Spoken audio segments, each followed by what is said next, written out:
Je suis Félicien Faury, sociologue et politiste, chargé de recherche au CNRS.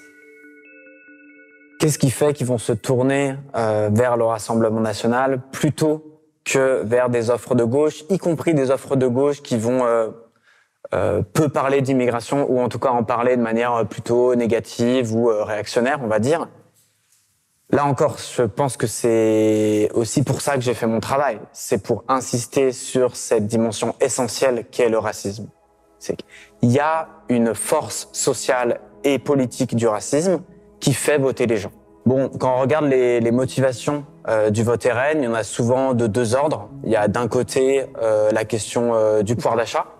Avant, c'était le chômage. Maintenant, avec l'inflation, c'est de plus en plus le pouvoir d'achat.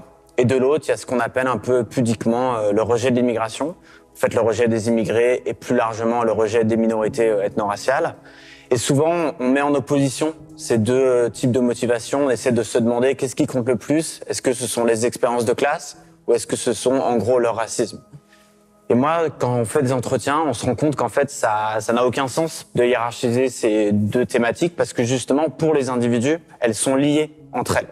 Moi, quand je discute avec des gens, ils me parlent de leur pouvoir d'achat, ils me parlent de leurs problèmes de logement, ils me parlent de leurs problèmes à l'école, etc., l'école de leurs enfants. Et ils vont mettre ça en lien avec la question des minorités, avec la question de l'immigration. Donc, ce qu'il faut essayer de comprendre, c'est pas qu'est-ce qui compte le plus, mais plutôt justement, quels sont les raisonnements qui font que lorsque ça va mal dans sa vie, économiquement, socialement, on va lier cette question, à la présence des minorités ethno-raciales sur le sol français. Je considère